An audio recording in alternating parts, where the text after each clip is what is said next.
Good morning, good afternoon, good evening, folks. How are you doing today?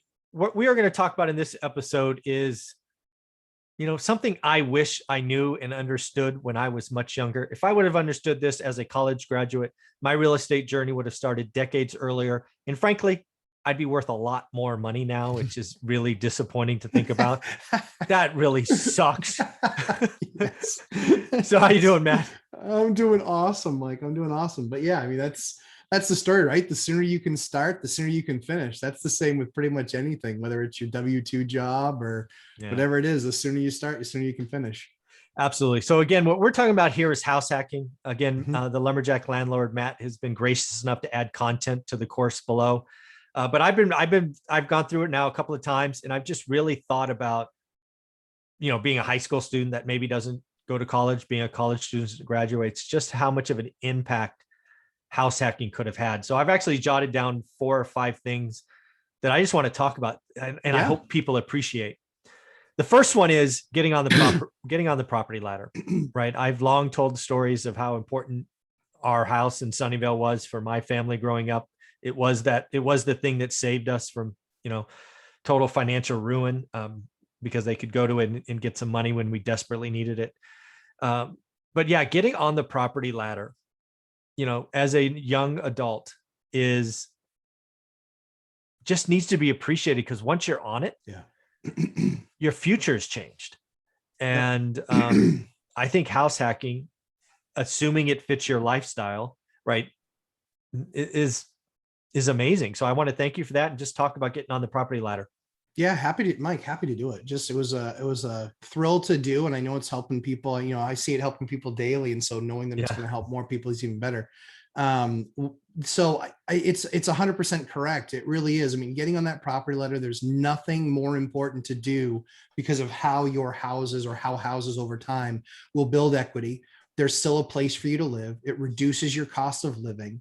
It increases, it creates some good habits in managing a spreadsheet, Mhm. and how to manage your money and how to manage income and expenses.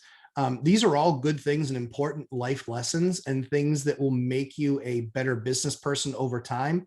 But even if anything, make you a better functioning adult over time. I mean, I Yeah. can't tell you how many people I meet with, and talk to that are 40s, 50s, and even 60s. And they're just like, man, I have 5 years to kind of make up for 40 years of bad decisions. And I was like, Yeah.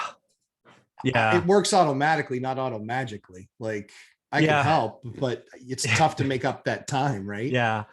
Really, what I sit here and think about it is lots of people talk about 401ks and getting Yeah, company match and, all of sure. those things. And, work 40 hours for 40 years to live on 40%. It just sounds hard, Yeah, it's long and It's long. long, and it's like, Yeah. what happens if the economy takes a dump a couple of different times? And Yep. it's just, again, that's what happened, right?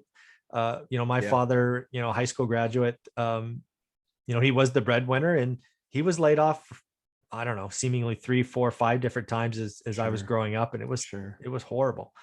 But yeah, it's like a forced savings to me, right? When you get into a house Sure. hack, it's a forced savings. It's very tax efficient.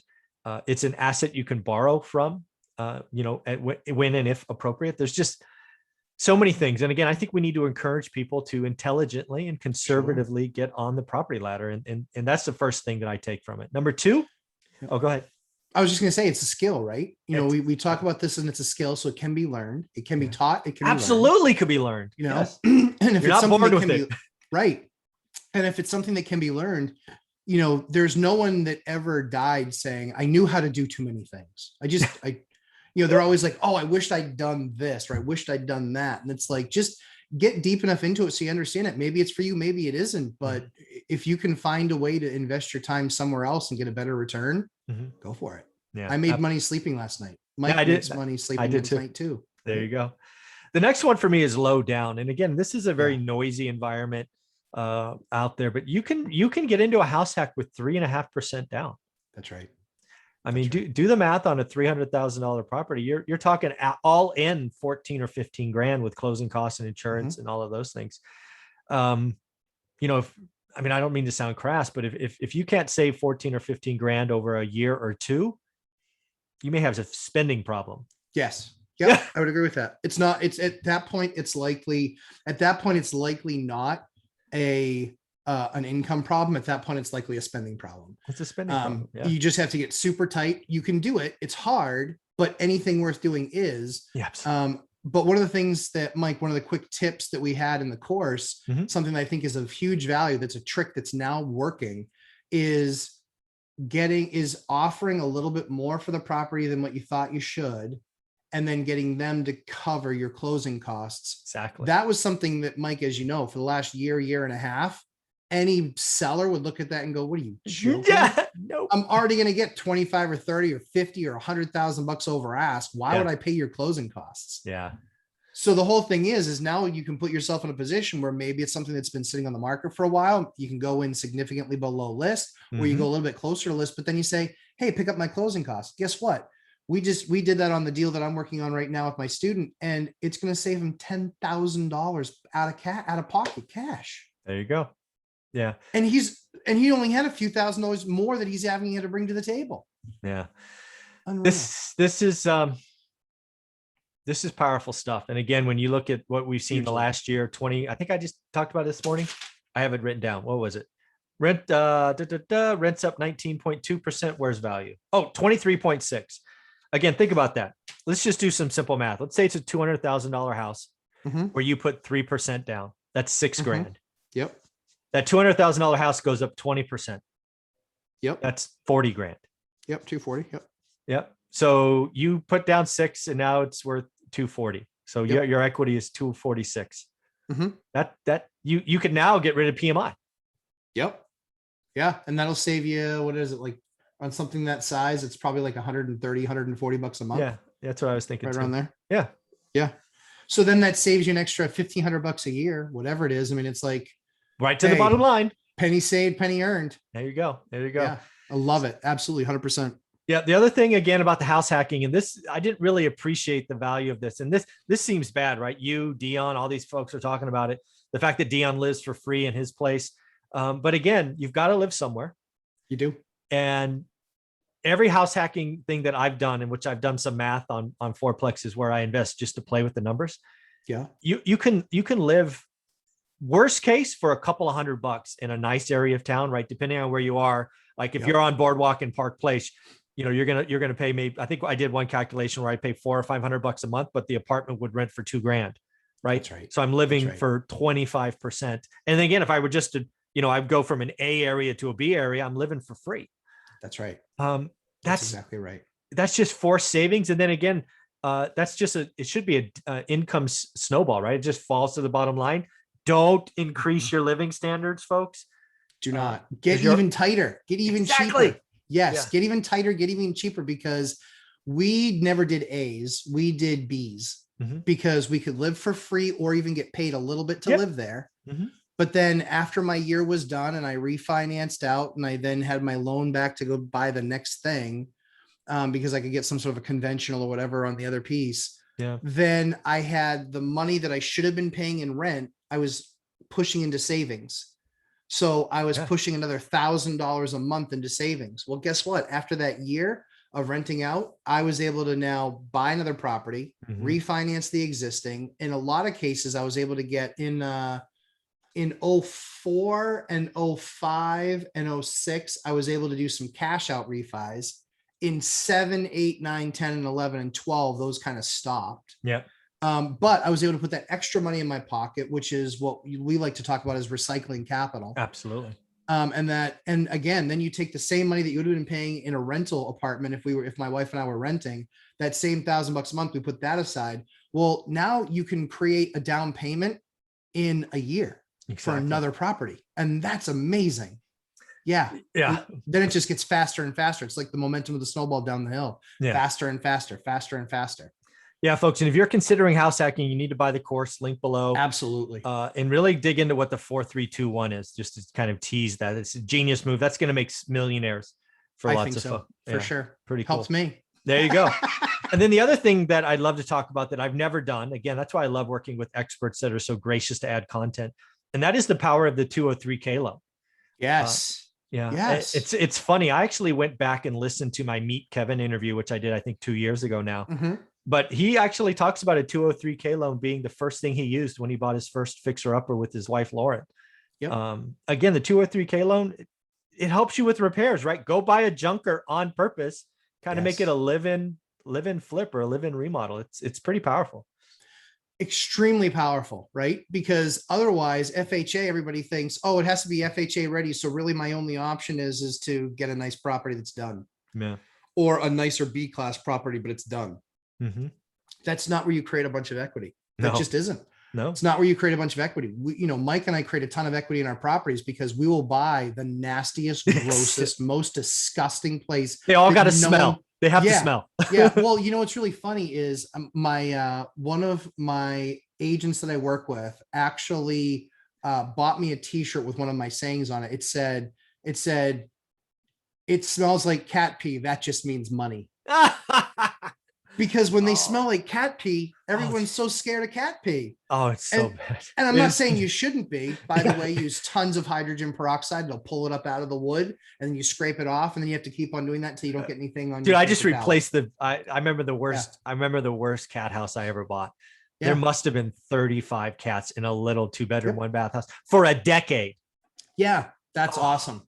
I bought a house. I had to pull out the subfloor. It was crazy. So I bought a house that it was literally known as the cat lady when they took her out of her house because she was of higher age. When they took her out of her house, she had 100 cats, 100.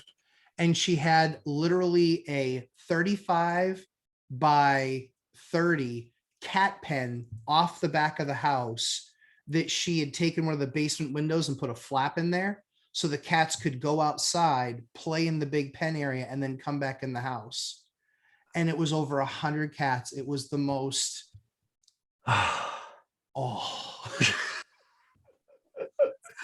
I'm gonna need a hell of a. I am not going in that house. It saved me like $100 grand. What are you kidding me? It didn't cost me 100 to clean up, but it saved me like $100,000. No, I'm just not doing that work. Not doing it. Well, truth be told, Mike, I didn't do the work on this one either. Yeah, this one I was just kind of like, here you go. Here you go. We're a team. Here you go. Here you go. So yeah, they went in, they did that. But that's exactly right, Mike, which is, if you're looking at that property and you're saying, buy the grossest, buy the worst. Well, the whole reason that everybody thinks FHA is difficult to deal with is because the FHA regular program is difficult to deal with. They want to make sure that person moving in has this many dollars of expenses coming up in the next year. So that's why heating has to be good and roof has to be good and all these things have to be good, even appliances. Mike, I'm not sure if you know this, on an FHA loan, you actually have to have appliances in there and working for that loan to get approved because they don't even want them having to buy so much as a fridge or a stove. Exactly. Yeah. So on a 203K, you can get a 203K, which has no financial limit on there. I think it's like up to 50% of the house's value. Okay. Or you can do something called a 203K Streamline. The 203K Streamline is a sexy product as far as mortgage products go. Wow. Because $35,000 is what it will give you. There's only 2 inspections, a halfway point and an ending point. But that $35,000, you can actually spend that money. And for 35 grand, Mike, you and I both know you can get a lot done in a property for 35 grand. Yeah, certainly in my market. Yeah, I could damn near do a full-on flip for 35 grand. Almost. Yeah, you'd probably be like 10 or 15 short. I mean, you and I are usually around, anywhere from 40 to 60,000 bucks on a flip, depending on square footage. Exactly. Yep. That's really cool. And then the last thing I want to talk about, and we've kind of hit it on a couple of times, get tighter, all of that is really what you've done is if you created a budget tracking spreadsheet and added it to get your money right. That's what people need to realize.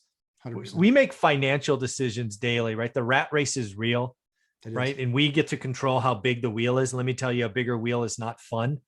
You've got to figure out what your financial freedom number is, your financial, how many dollars at the bottom line, and just go, right? Track your expenses, be adult. The most important thing about what we're doing, Mike, is financial freedom. And that starts with understanding what your financial prison is today. Exactly. If you know what that stuff is cold, that's what helps you make the plan to A, get out of it. B, it's all about those hours and hours and hours and hours and hours of preparation that lead to that moment in time where you have opportunity.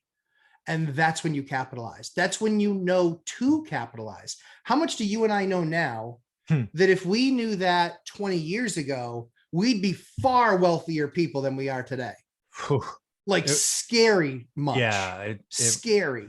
Yeah. And we put a lot of work into our craft, right? We put a lot of work, time, effort, energy, learning the market, learning, creating networks, meeting people, understanding the rules, playing by the rules, what opportunities are there. We did a lot of that and we were pretty good at it. But even now, looking back 10 years, I'm just like, oh, I have so much money on the table. Oh my word. Makes me cry a little bit.